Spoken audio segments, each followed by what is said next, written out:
Through your career and your writing and your acting, you've inspired so many people to enter the sciences. How do you balance science with science fiction? They're both the same. The mystery of science fiction is what I'm talking about. Science and science fiction are essentially the same. Thank you. What is space-time? You already know.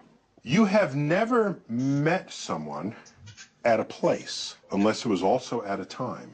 You have never met someone at a time unless it was... Okay, I get So we... Well, wait a minute. Okay, wait a minute. What happens to a photon from 13,800,000,000 years? Billions, billion, trillions, trillion, million, billion, 400 billion suns. Billion, trillion, million, billion, trillions of orbiting snowballs. Billion, 800,000,000. That comes this way and enters my eye so I can see it. Why? Where's space involved in that?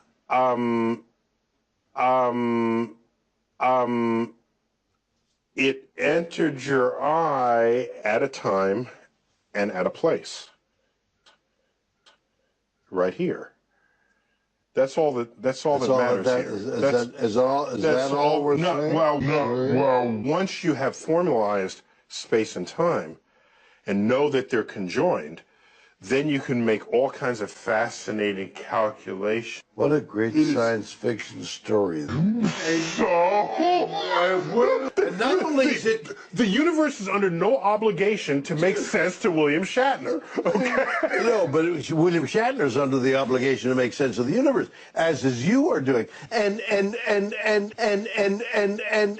why do I slow down as I approach the speed of light? I don't want your head to explode. Trillions of orbiting snowballs. You ready? Yeah. Okay? No, Yeah. You're not ready. Are you ready? No, I'm ready. I'm ready. Okay.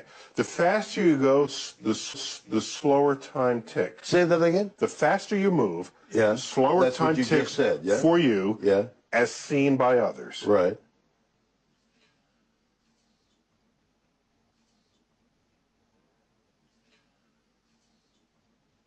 As you approach the speed of light, time continues to slow down. Yes. At the speed of light, time stops.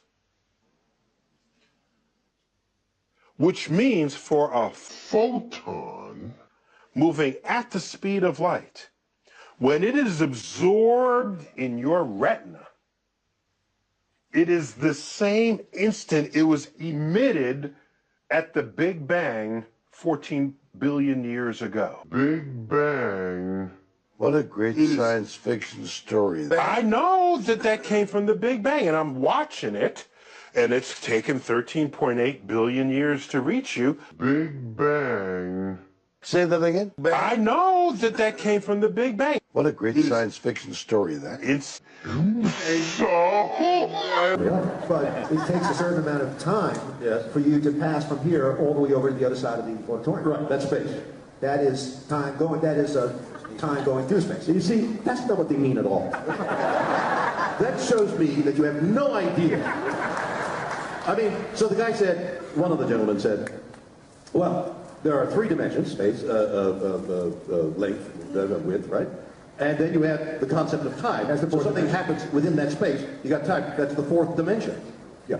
And I said, well, I get that. Something happens within a cube, and you have time, and then you have length and breadth and width. I get that. What's the fifth dimension? I said. That's a fantastic fact. A fantastic fact. That was my first. So I said, just give me another, because he said there's 11. Then he said there's 17, and then I heard lately there's 26 other spaces. Dimensions, multiverses. So no, wait a minute. So I said, well, just give me one other dimension. I don't care about 16 or 17 or 26. What is the fifth dimension? What is it? Give me another dimension. And the answer is, we can't conceive of that. You know, right. So that doesn't mean it doesn't exist. well, it doesn't mean it does exist. You know, so I mean, so I said to Dr. Taco, he said, it's because he's working on string theory. You know about string theory. Yeah, and I find that amusing too. But we're not talking about the stuff you wrap a package about. It's vibration of some kind in a string. Okay? So I said, he said, it's like music. I said, well, I understand an orchestra with vibrating instruments. I got that. What do you play? What's your instrument? What do you do? When you get up in the morning, doctor, what do you do? And he says, it's all in my head. I think. I said, well, how do you prove what you're thinking exists?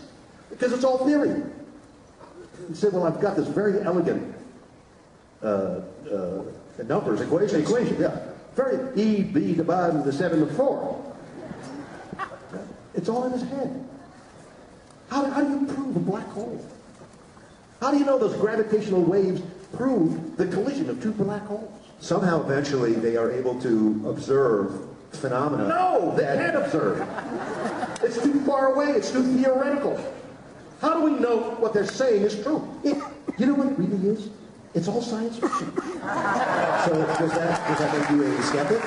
No, well, science fiction says, this is a story that I'm making up. And there's this thing called wormholes.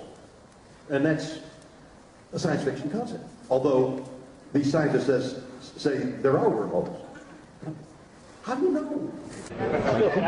The mystery of science fiction is what I'm talking about. Science and science fiction are essentially the same. And by the way, this is called gravity. What is gravity? You have no idea. Okay, next question.